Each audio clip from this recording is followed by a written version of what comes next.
Hi everybody, I hope you're having a great day. In this video I'm going to be covering Obsidian.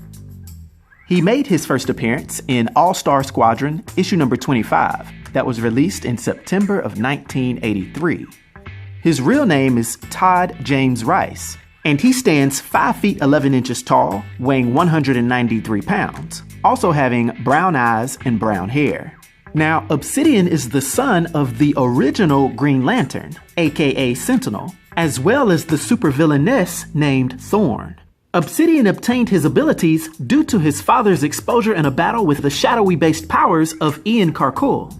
It's understood that these powers are connected to a shadowy dimension of quasi-sentient darkness named the Shadowlands, and this allows him to turn into a living 3-dimensional or 2-dimensional shadow, possessing a wide range of strange abilities. He's known to become intangible, have flight, be able to possess the shadows of any person or object, exhibit moderate superhuman stamina and strength, particularly when he alters or increases his size. He can also create shadowy constructs from the energy he channels from the Shadowlands. Additionally, he also has limited telepathic abilities, having an ongoing psychic link with his twin sister Jade, and being able to tap into anyone's emotions or fears if he comes into contact with their shadow. Although this doesn't always work against beings that are pure evil.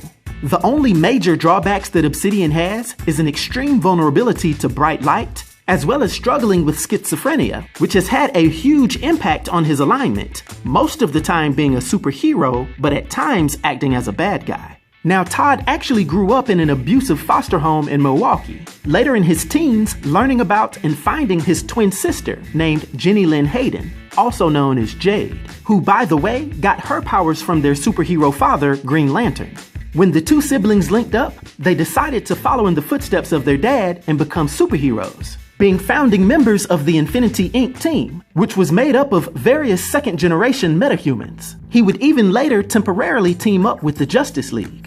However, over time, his mental condition, which he inherited from his mother, in addition to his powers giving him the ability to see the darkness within souls around him, and the trauma of some of his teammates being taken out in his face, began to make his mental state slowly unravel, then temporarily taking a vendetta against both of his fathers, biological and adoptive.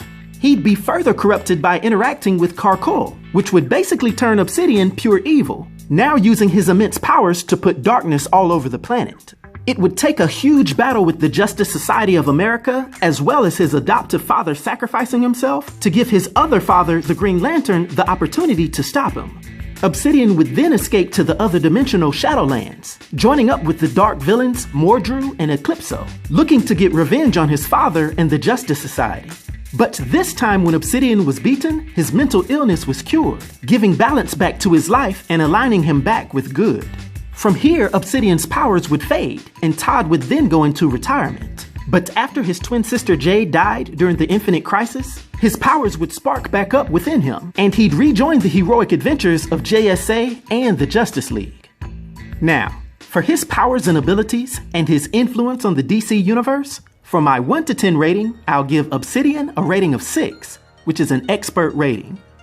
I hope everyone enjoyed this video. I'll talk to you next time. Be sure to like, subscribe, and join the new Sage.